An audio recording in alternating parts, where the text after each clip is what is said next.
The school is not responsible for making you belong. You are. But the school is responsible for extending the invitation.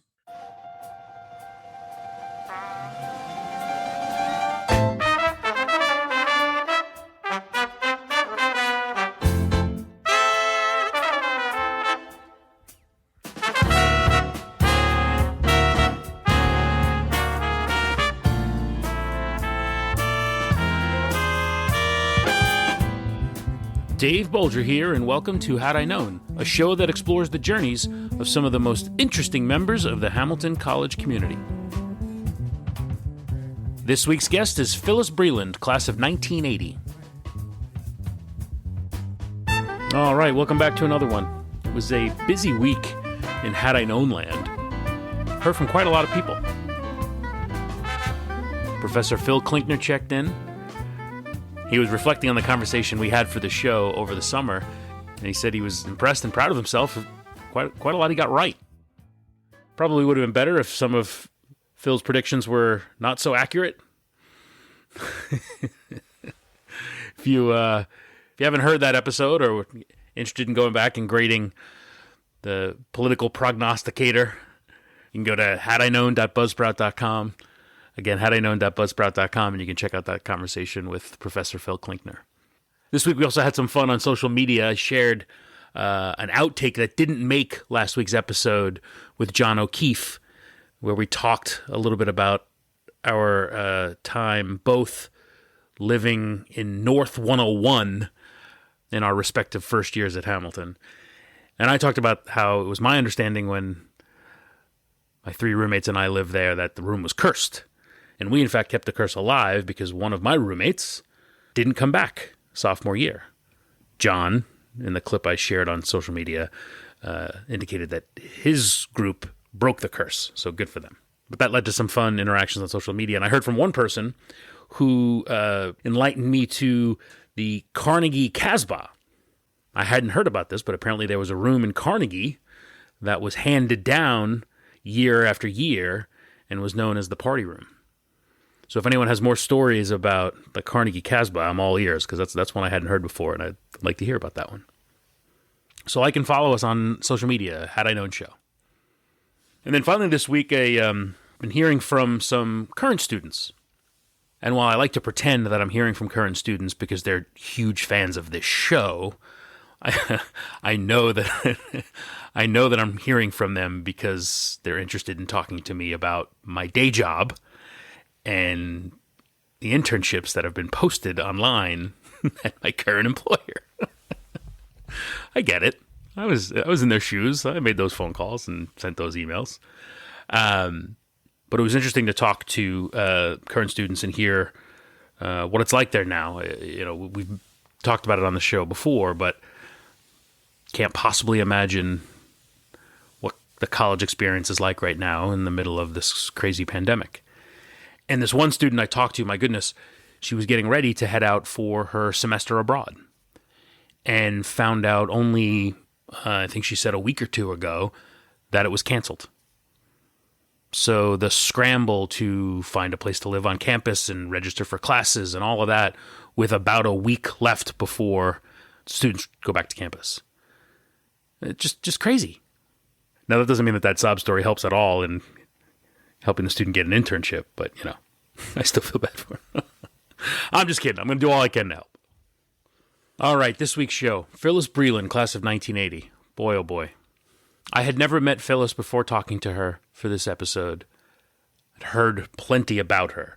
In fact, going through the conversations I've been having for this show, her name has come up quite a bit.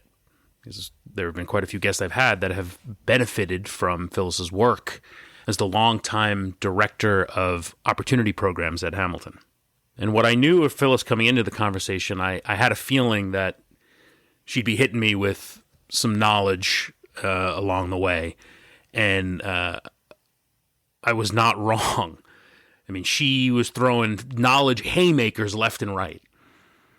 And while generally my style is to let my guests talk because I'm genuinely interested in what they have to say. I didn't have to work very hard at all with Phyllis. She says at one point in our conversation that she likes to talk, and thank God she does, because I was happy to listen to her.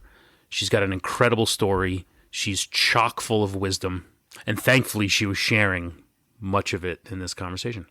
She started out in Clinton as a student at Kirkland College. This is my first and most definitely not my last conversation with a Kirkland student. But while she started as a Kirkland student, she lived through the merger and was a Hamilton graduate. So it was incredibly interesting to hear about that. It was just amazing to hear about her life experiences in general and the experiences she's had working with students as the director of opportunity programs at Hamilton. She's recently retired, but as you can hear in the conversation, she's not finished. I hope you enjoy this conversation. I absolutely did. Here's Phyllis Breland, class of 1980. Well, thank you for doing this. I appreciate it.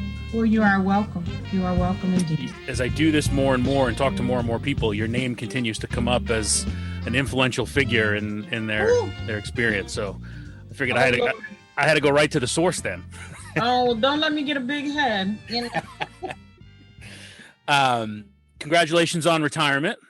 Well, thank you. It has been an adjustment. Is that right? Yeah.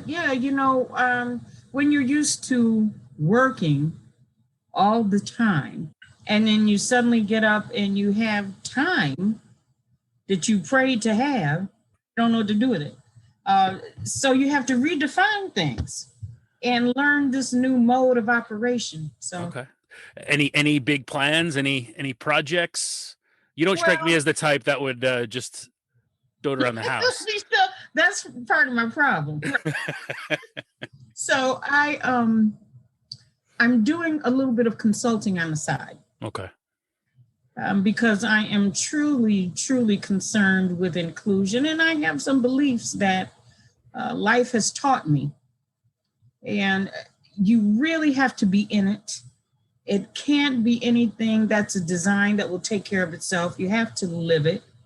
So what I've been doing is working with people to get down to the basics, because words are great. We know how important words are. But sometimes we get so smart, we remove ourselves from the intent of the word. And so that's what I've been working on. So if you want to do a program that's more inclusive, well, the first person you have to be more inclusive with is yourself. And why are you doing it? And if you are going to be somebody's ally, have you asked them if they want you to be their ally? Those very simple things. And we just forget them sometimes. And I've just been involved with too many plans that aren't fundamental. They're wonderful things and sound really good, but the execution is off. Right. And you can't, or it doesn't happen at all. Or it doesn't happen. And you cannot, I believe, just do something and say automatically that will make people feel like they belong. It doesn't work that way. It's my choice whether or not I want to belong or not. But what you have to do for me is extend the invitation. And then make it so that it's easier for me to accept. And that comes with consistency and availability and presence. And if I know you want me there, well, then I'm more inclined to come. And in the work you're doing now as a consultant, how are you helping make that change? Well, what I'm doing, first of all, we start with just talking to people.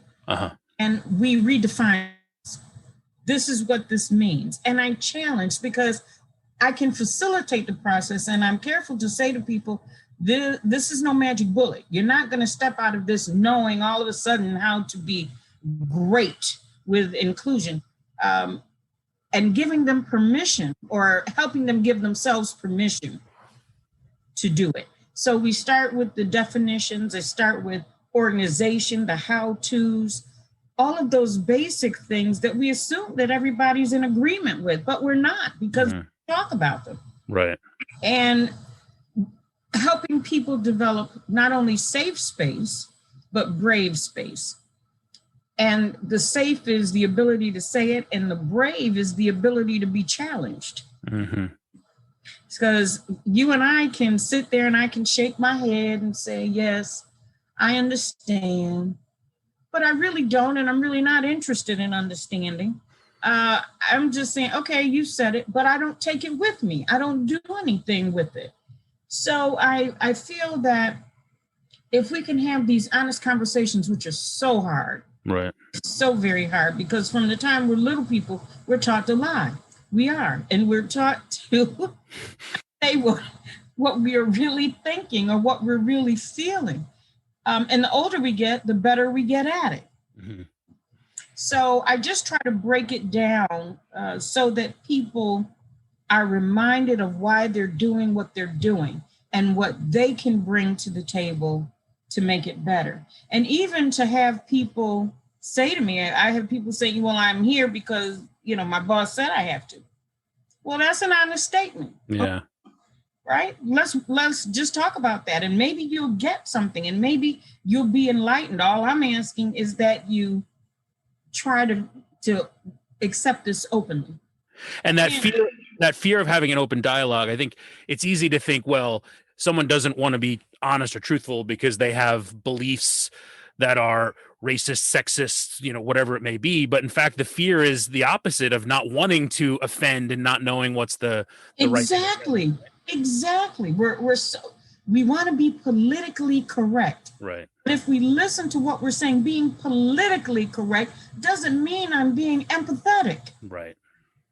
It doesn't mean I care at all about what you might be feeling or what you're thinking. And then we get confused with thoughts versus feelings. We intertwine it or interchange the two. So I do all of that. And I don't do, how they have these long sessions where you do it for 3 hours and well, no. These are life lessons. And so it comes in bits and pieces, right? How do you eat the elephant? One bite at a time.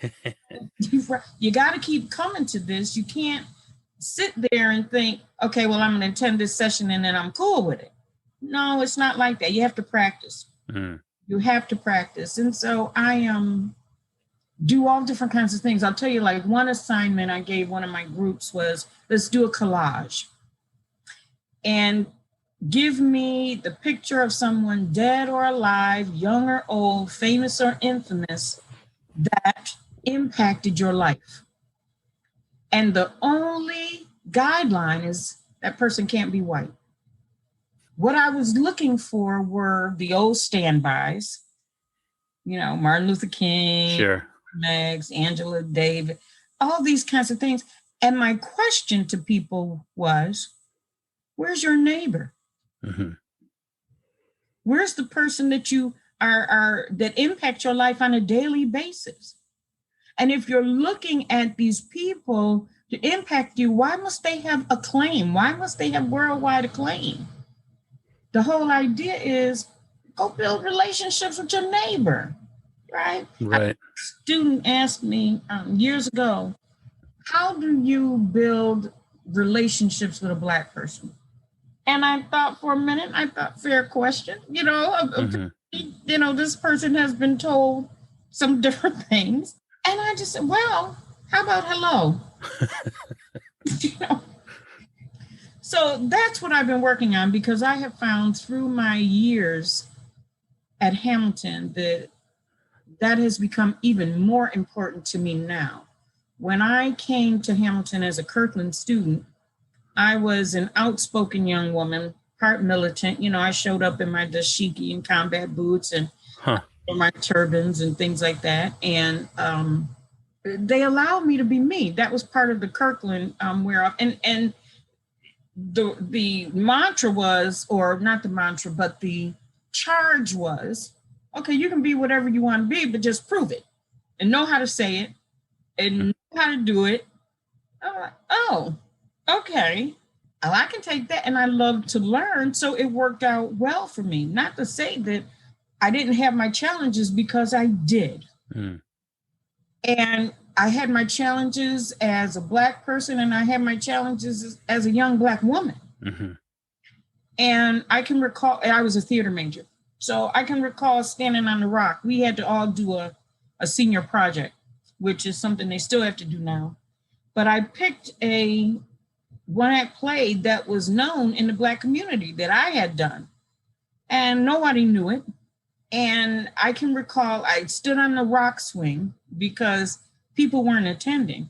And I challenged them, how dare you say that you're my friend and you don't want to come and support me and see my work? Well, I had sold out nights. I mean, and I let them. I read them the riot act. I used some very colorful words. But the point being, during my whole time as a theater major, I refused to participate in any main stage show because I was too good not to be the lead. So I thought, well, if I can't be the lead, why should I do it?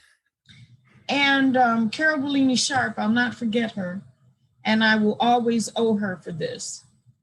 She recognized that. And so my senior year, to fulfill the requirement, because you had to do a main stage show, she picked a show where I could star, but not be the star, which would allow me to turn it. So I didn't play a lead character. She picked Moliere. And I played the maid, Doreen, because that was one of the bones in my butt. I don't want to be a maid. I'm not. But Doreen was the maid, but the only character that appeared in every scene. So I was on stage from beginning to end.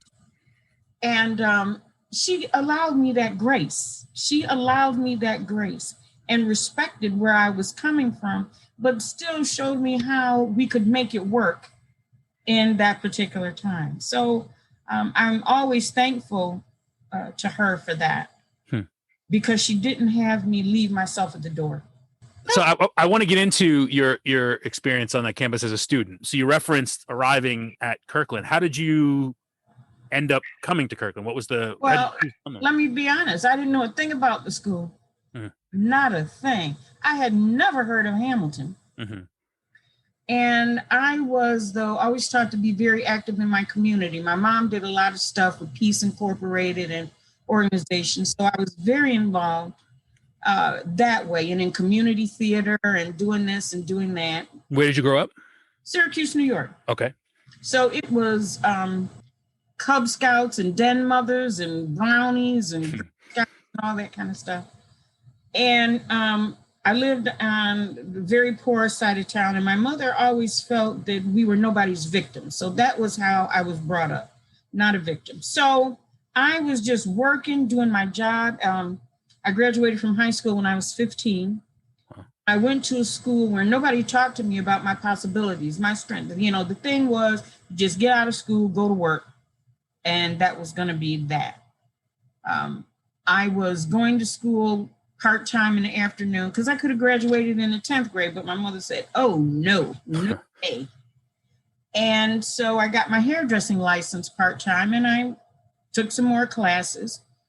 And one day, and I was working. And so one day I was at work and I received a phone call from a woman, and she said, how would you like to go to college? I said, sure, okay. And it was Kirkland College, and it was Chris Johnson who would then become my mentor. And this is one of those life lessons I learned. You know, you never know who's watching you, so be at your best. Turns out this woman by the name of Roberta Harrington was paying attention to little promising Black women in Syracuse, young women. And she had her sights on me, and she referred me to Chris. Chris had me come up. And just to show you that I didn't even know where the college was, I went to Colgate because Hamilton was in Hamilton, New York. So a mistake that continues to be made to this day, I think. To this day. So when I got on campus, I met with Chris, and she said to me, you go and interview and admissions. She said, you tell them what you can do for them. Don't you dare go in there and tell them what they can do for you. Said, oh, well, okay. And that's what I did. And before I left campus that afternoon, they offered me a place in the class. So I went back to work, quit my job, and started college that following week. And I was so glad because she recognized something in me that I didn't see for myself. So she pushed me, and I was loudmouth. A little bit of a militant, power to the people and everything like that. So Kirkland was a good place for me to be artistic, to express myself, to be free. And then when the merger happened, and Kirkland offered some unique classes. I took wood shopping, so I knew how to operate bandsaws and things like that. I could build things. I could change my oil. They taught you survival skills. There were a lot of classes like that. And you could develop your project every January that you wanted to do. So I went and made storm windows for a theater. Just different kinds of things that I felt were relevant for me. And was there a clear divide between the schools? I mean, did you feel that? What was that like? No, because the way it was set up, not really. Well, there was a lot of reference to us as artsy fartsies. And the Women's Center was there, which was very vocal, and the Gay Alliance was there, which was very strong. But they were on the Kirkland campus. So the Kirkland campus seemed to attract those who were more, I don't even know what to describe us as. We were just more liberal in our ideas, our approaches. We were more fluent, up against the strictness of the Hamilton male. But you could live on either campus and take classes at either school, and it all counted together. But Kirkland, you called your professor by their first name, and they lived with you in the dorm. On the first floor, the dorms were faculty apartments. In Hamilton, no such thing. It was Professor this, and that was it. And they would call me Ms. Holmes or whatever. They didn't call me Phyllis, kind of thing. But Kirkland was a lot friendlier, a lot warmer. Now, a school like that today would be, there'd be a waiting list from here until right. But at that time, it was something new, very, very, very much ahead of its time. But those were the differences, and what they were offering were different. So I could get my Latin and my old structured stuff, and I really learned how to write at Kirkland, whereas Hamilton was more self-expression, making sure that I was in my work, that my personal experience was valued. And Kirkland used evaluations. There were no grades. So it made you feel good to have your efforts be recognized, your creativity be recognized, your unique perspective to be recognized in your learning. So that I really, really responded to. But I was also a person of structure, so I could respond to the Hamilton side as well. Oh, interesting. And that came from my upbringing, from my mom and how I was raised. And you took care of your business, and then you could play for the things. And because my mom and my family, we were all opinionated people, and my mother would say, y'all, you better know what you're talking about. So that fit in to the Hamilton mold. I see. I know what I was talking about. I see. I wanted the creative side as well. And it was a nice blend for me. It's not to say either, though, that when Kirkland closed, I didn't miss it, because there was less opportunity to be creative like that in the classroom. And I was curious to ask you what the experience was like after the merger. Yeah, much more structured.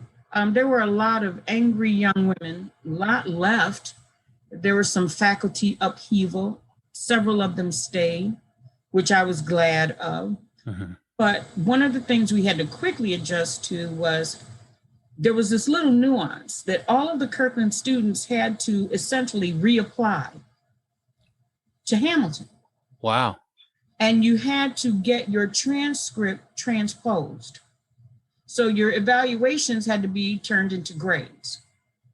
And I don't remember exactly what the process was, but I do remember that I ended up with a Hamilton B for my work, my evaluations. So I thought, okay, that's workable. I can do that. I liked the way that they challenged me. Because it just made me more accountable. And I liked the different things that I was learning. at Hamilton that I wasn't learning before. Or maybe I was learning them and I chose not to. Sure.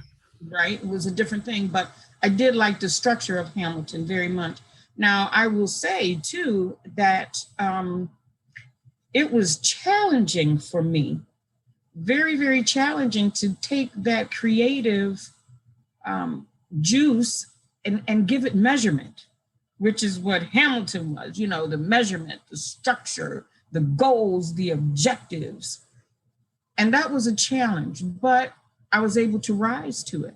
Mm-hmm. So, and I made my mark there. And if I was going to do it, I was going to do it and do it well. So I was the first female Pentagonian, and I was the first female class speaker. And to each thing, I brought what I needed to bring. And Kirkland had given me that foundation. So I was a true blend, and I wasn't afraid. And as we talked about earlier, fear is this thing that it gets in the way of you being all that you can be. Mm-hmm. That fear is nasty. Not to say that everybody doesn't have fears. We all have fears. Right. But the fears change your mind and prevent you and put up walls and don't allow you to think that you're best, that you're better, or that you're the best. It gets in the way and you lose out. And I had faculty who, no matter what I did, I never got any more than a C. Right. And, when I didn't have time to really focus on, in my academics, on my race issues. I was too busy trying to impact the community because I had to live there. Uh-huh. And so for 3 of my 4 years, I lived in the ALCC and was an active member of the Black and Latin Student Union and put together programs. I began to educate. How can you operate with me and not know me, right? Little things that are definitions of a party. Like when my white friends got together and they had a party, it was about getting drunk and drinking beer. But when my Black friends got together, we danced hard. All the definitions were different, and all of these things stuck with me. So my experience was a blended one. How many Black students were there during that time? 12. Wow. I think by the time I left there, we might have been around 40, maybe less. Wow. Okay. It was not a lot. Yeah. It was not a lot. Not a lot at all. I mean, in fact, all of us knew each other. And in the Black and Latin Student Union, we were all part of that because that's what we had grounded. And one of the things that Kirkland helped us do for those women of color who were there before me was every Sunday we used to cook a Sunday meal, which is what we did at home. We would cook a Sunday meal. We would fry chicken, collard greens, do our hair, all that kind of stuff, because you couldn't be there and leave it behind. You just couldn't, because it was a foundation for your survival. It was critical to who we were to be able to embrace it all. When I graduated from Hamilton and I went back home, I moved back home to Syracuse, man, I took so much razzing and so much because they called me Ms. Management, a sellout, and all of these different things. Wow. It was awful, but you kept moving forward. Mm-hmm. And most of the time, I've been the one of only, the first one. And why should I apologize for that? Right.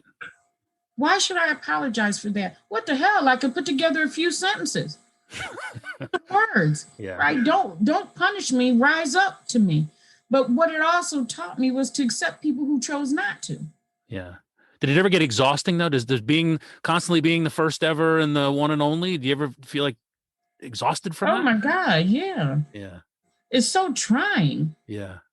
Because, I would do things and I sit in meetings and people felt like they had to rephrase for me, or that I had on for all of the Black people of the world, that somehow in this body represented every Black person that they had ever met. Mm-hmm. Or trying to articulate why I don't want to be like you and why I don't need to be like you. Yeah. And it comes now, even today in my work, and I talk to people and I say, I don't, black people don't do that. We don't do that in the community. That's not in my hood. That don't happen in my hood.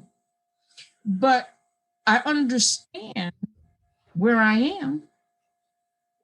And I don't call, we assign words to it like we call code switching. Okay. Well, look, it's survival. Mm-hmm. It's not code, not in my mind, it's not code switching. You can call it whatever the hell you want to call it. The bottom line is I know how to get along in different arenas. Mm-hmm. Right? And so when I get home and I'm with my people and in my family, I was the first to graduate college. And not the first to go. My brother and sister went before me, but neither one of them finished until 10 years or more after I finished. Wow. So following through, and my mother had this rule, because they didn't have money. And we were on welfare when I started. I mean, and that in itself was degrading enough. Mm-hmm.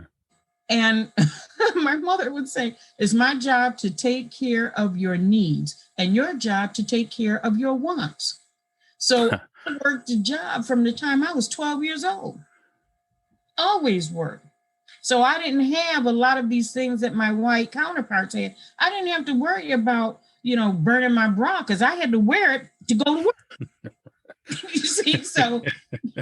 and I understand everything now. We want to shape it scholarly, and I get it. I really do. But that wasn't the mindset when I was growing up in it. Yeah. And so I didn't forget those things. And those are the things that I still carry with me. And it's not so much that you have to follow the rules. It's you use them as a guide. Yeah. It's not change the system from within the system. That's right. Yeah. And this is the thing that this was my work and working with my students. You have to learn this system better than the people who designed it. Mm-hmm. Because it's not about what it says, it's about what it doesn't say.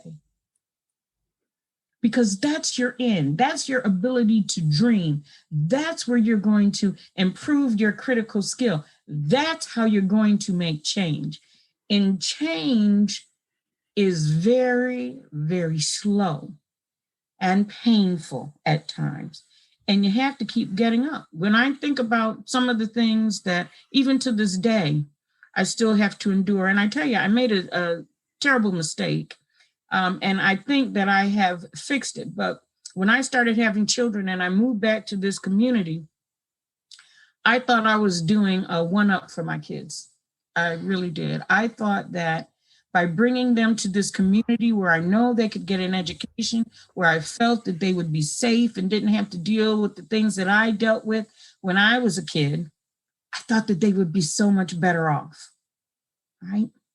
But I'm driving down the street in Utica one day with my little girl in the back of my car, and she says, "Mommy, look at the Black people." I thought, oh, shoot.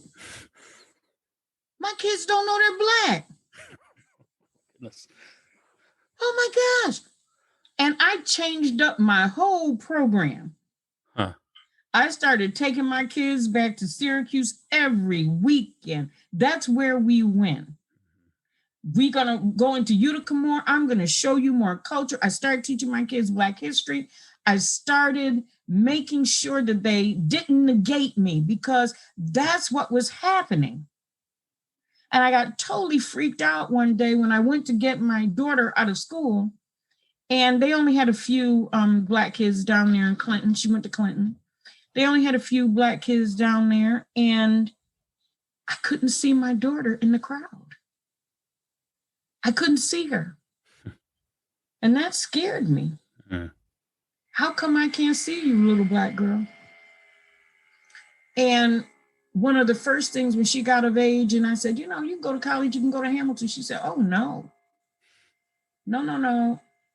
I need to be around more people like me. And I can't fault her for that. I understand. Sure. I understand it. As long as you learn, that's what I care about. As long as you learn, Yeah. But I gave her those same lessons. That's your education. You're going to pay for it. That's what my mom did, and if you can afford to send your kid to college, that's wonderful. But my mother said to me, well, whose education is going to be? Who's that going to be? And I said, mine. Well, she said, well, mine pay for it. Oh, okay. But it gave me some interesting, interesting perspectives and ways to deal with life. For instance, when it came to Santa Claus, my kids knew that Santa Claus delivered the gifts, but mommy bought them. They knew the difference, right? And so we did things like on Christmas, because, single parent, I didn't have time. How could I do all of that? I had to be creative. Right. I had to think differently. And I had to be able to look at things in a long-term way. There was no immediate answer, that everything had to be a response, not a reaction, because I'm impacting these little people's lives and watching me. Yeah. They're watching me. Yeah. So, little things like that. So I got some of my heartbreak at Hamilton. I got some of my best lessons. I made friends and I lost friends. I made good friends and I lost what I thought was good friend, right? The embarrassment of making what you thought was a friend, a good white friend, and then we have parents' weekend and they don't introduce you to their Oh, wow. Right? Yeah. There's some of that. Or, a faculty person saying to me, I keep forgetting how smart you are. And I go, what? What? And that was after I had come back. So I had my degree, had been out there working in the field, and somebody said that to me. Wow. Or what Phyllis means is, no, Phyllis said what she meant. Mm-hmm. And when I came back, so many times I would hear from my predecessor, or because of my predecessor and the impact that she left. Now, she had an impact on me too. And she said, and we're still friends to this day. I still visit her and talk with her. And people would say to me, oh, you got such big shoes to fill. I would say, well, I brought my own. I brought my own. But it was her that, taught me that. You them what you can do. And these are life lessons. And that's part of also what I do today in my consulting. I take these life lessons and I bring them back to the forefront to remind people. I have a lesson called, or a little workshop I do called Teach Your Boy How to Pee Straight. And it was because it was something that I didn't think about as a mom of a young boy. I had to teach him how to use the restroom like a young man would. Mm-hmm. I'm still working on that with my 5-year-old. I'm going to tell you, here's the trick. Put some Cheerios. We've used that trick for sure. You right? Well, that came to me like he's 27 years ago. Think 'em, baby. But the lesson is about aiming and working towards your goal. So I try to do these things in a way that make people laugh and feel better, because laughter is medicine. Yep. And if we can laugh at it, it makes it a little bit easier. Now, everything is not meant to be laughed at. But we forget that humor is based on misfortune. Mm-hmm. When you think about the man slipping on the banana peel and we laugh because he's slipping all right. Well, he could buzz and fall and break his head wide open. But we're laughing. Just makes it a little bit easier to swallow. Right. Right? Right. Yeah. So what was the plan coming out of Hamilton? You mentioned graduated in 1980, went back to Syracuse. Did you have an idea what was next? Oh, yes. I was going to be a star. Okay. I was going to be famous. I had my theater degree. And I had decided that I was going to do that for a little while. And by the time I was 25, I was going to be married and having my first child. Didn't work at all that way. So I went to do my interviews, and I found out, and I got offered some residences in theater. They were going to pay me stuff like, $40 a week and stuff like that, and expect me to live. And I said, oh my God, no, I'm not doing this. Doesn't matter. So it doesn't matter that much to me. So I had a friend who was leaving his job in Syracuse as a fundraiser. He said, Phyllis, would you like this job? I said, yeah, I can do that. And it was all about the things I had learned at Hamilton: economic forecasting, good writing, putting a case together. I had even learned the presentation. I had that down from my theater degree, this, that, and everything. So I became a fundraiser. Okay. And I did that for 8 years, and I was good at it. But I noticed that God always put in my place pulling somebody else along, helping. So I never realized that education was the undercurrent of what I was doing. And giving people opportunity or an invitation meant the world to me, to bring somebody else along. And then I look back at my life, and my mother said, well, you're always bringing somebody home. You're always feeding somebody. It was just a natural thing for me to do. And so that's what I did. But I would tell you this: I've only looked for a job once in my life. Only once. And that was when I got married and I relocated into Rochester. But yet and still, I still had a connection because I was working with people from the church, but I had to apply all on my own. And I did. And the woman said, well, that job isn't for you. I got this one. And that's what I came. I've never since Hamilton been anything less than a director.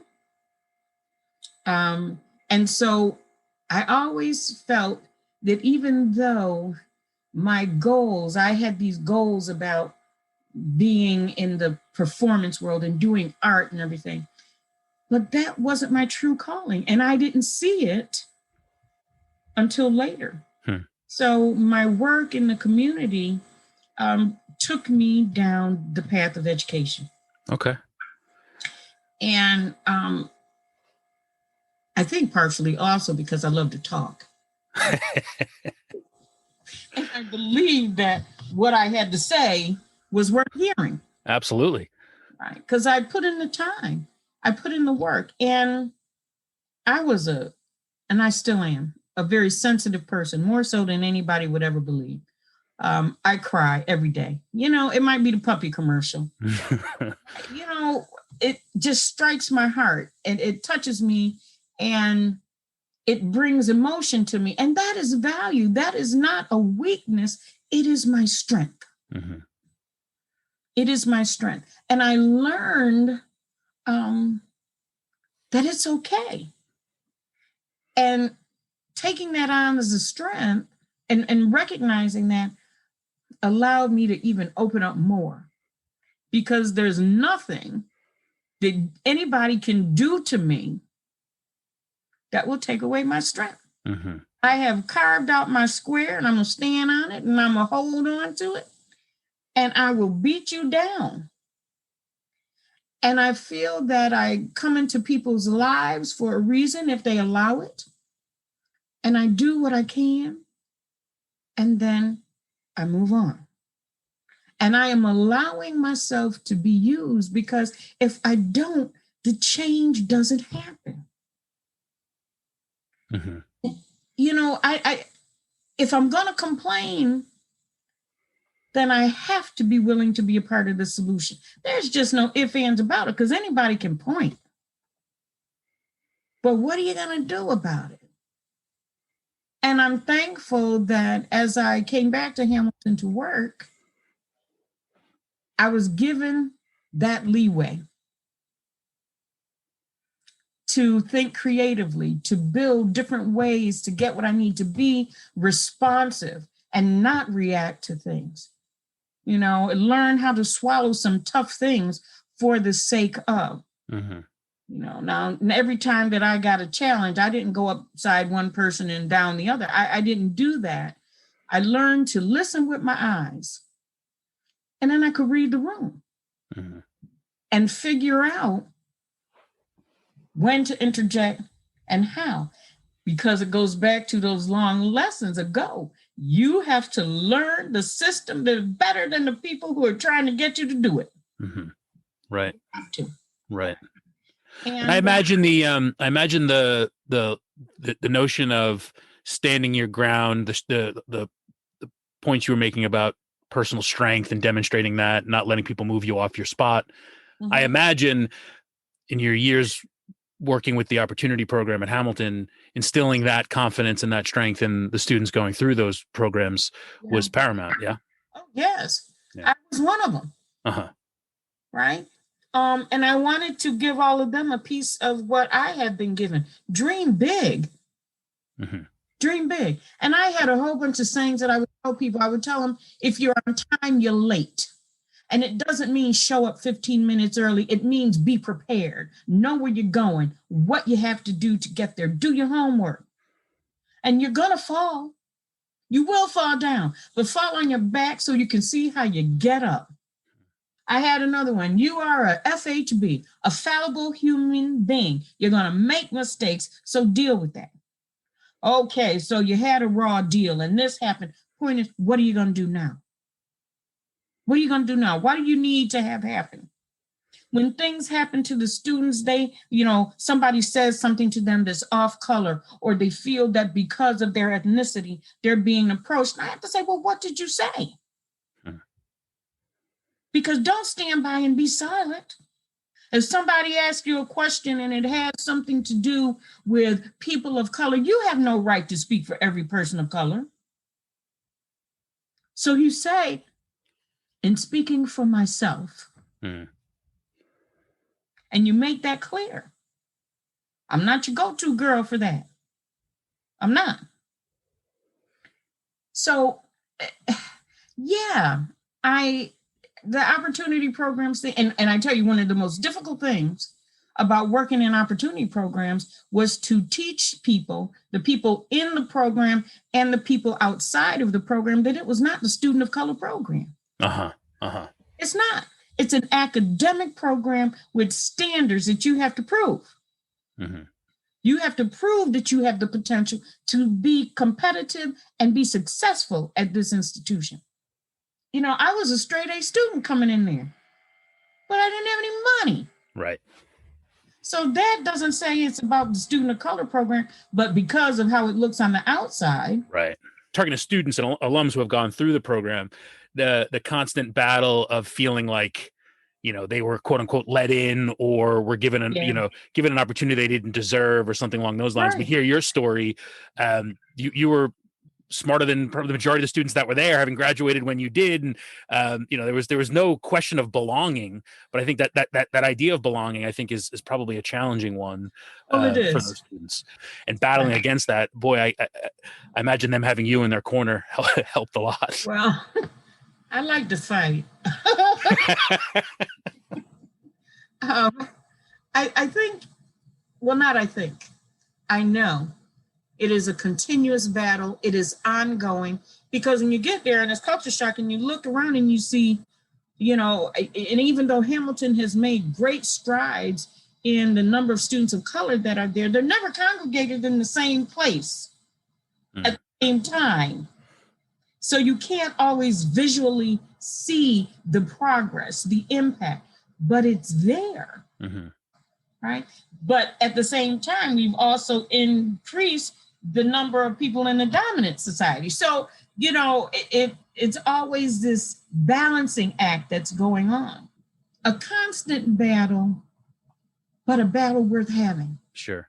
And what are the battles, what students today, what do you see them battling that are similar to what you had to deal with? I hope there's been some progress.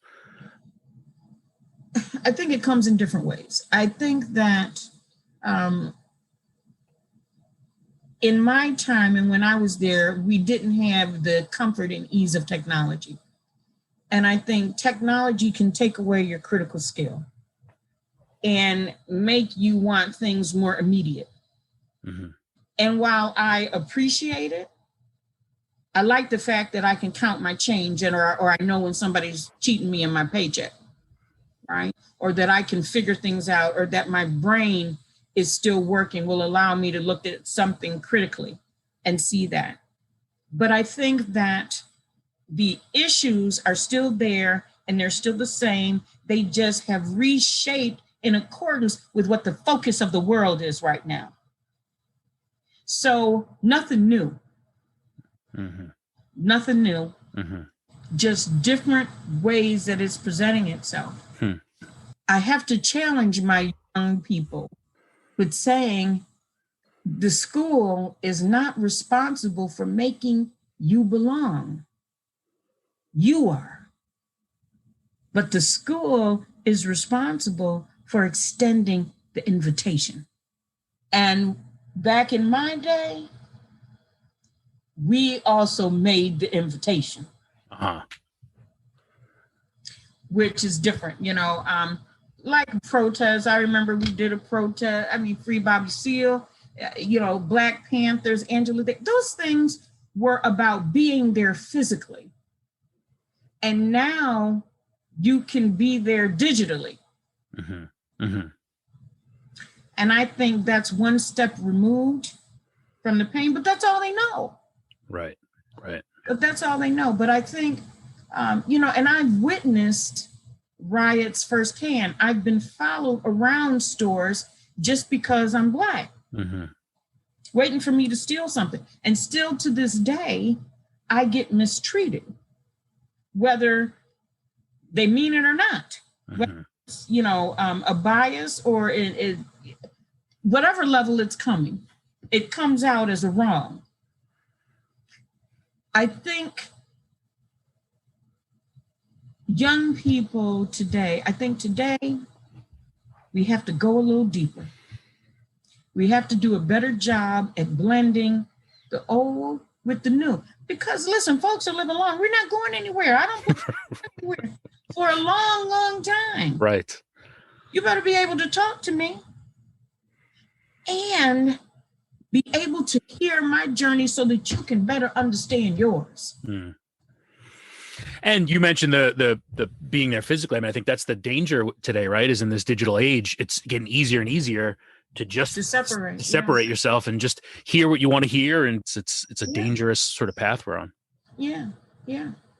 I remember when raising my kids, I'm so sensitive to this and I'm hell bent on it, that you have to know what you're talking about. And in order to know what you're talking about, you better do your homework. It's as simple as that, because I'm not the kind of girl that's going to follow you and you don't know what you're talking about. You better know better than me, more than me, and be louder than me if you want me to listen. And I follow you. I don't mean that I can't hear people who aren't. I understand. Oh, okay. I understand. So we talked about the opportunity program. For those that don't know, can you just give a little bit of an idea what the opportunity programs are in Hamilton? Yeah, opportunity programs came about in 1969. As a matter of fact, Kirkland was one of the original schools that was requested by the state to make room for young women, low-income young women, to give them the opportunity. So Hamilton was on that founding core of opportunity programs for New York State. And what they do, or what opportunity programs does, is provide people who have the potential, but not the means, with the support that they need to navigate and rise. So it is an opportunity. And we celebrated 50 years, I think, 2 years ago, and there's a tree there outside of the opportunity programs office, which has a leaf on it of every graduate that come through that program, the name. That was one thing that I wanted to leave before I left, because we needed to have visible confirmation that our journey mattered. And we added to this institution a wealth of information, a wealth of knowledge, history, all of these things that we did. And that we were still, I tell you, the best definition I came with, I found, I didn't come up with it, but I found it, of inclusion. Part of a set, but belonging to the whole. That's the mathematical equation or definition of inclusion. And to me, that's perfect. Mm-hmm. So putting that tree there meant we were included. And it's such a beautiful thing because it stands out there so proudly. Back to your arriving at Kirkland and through your journey to this point, is there anything you wish you had known? Yeah. The biggest thing that I wish I had known was growing up is some tough shit. I mean, really, if I, and I say this sometimes to students, don't be fooled. Don't fall for the hype. Growing up is tough stuff. Being an adult entitles you to responsibility. And if I had known that, there would be some things I would have done differently. If I had known that everything I did, whether I was aware of it or not, was going to fall back on me, I would have made some different choices. Like what? Well, marrying the person Okay. All right. I put it this way. I would not be divorced. Mm-hmm. Mm-hmm. I would not be divorced, and I would not have raised my children by myself. For every lesson that I learned, and I say this honestly, at Hamilton and at Kirkland, I put it to use. Sometimes painful, sometimes not. But if I knew going in what being an adult really meant, I would have done some things differently. I would have, indeed. All right, that's Phyllis Breland, class of 1980. Recently retired director of opportunity programs at Hamilton College. She says at one point in that conversation you heard that she likes to fight. And she's definitely somebody I want in my corner. And not coming at me. It's obvious as you hear her talk why she was in the role she was in, and why so many students who were touched by her talk about what an influence she's had. She's incredible. Absolutely incredible. It was an absolute pleasure to talk to her. My thanks to Phyllis Breland. My education continues. You have been listening to Had I Known on WHCL-FM, Clinton, New York. HadIKnown.buzzsprout.com. Had I Known Show on social media. As always, my thanks to Dr. Michael Woods for supplying the music on this show. And, once again, Doc is going to play us out. Hope you enjoyed the show. We'll talk to you next week.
Had I Known podcast show on your radio or take it to go.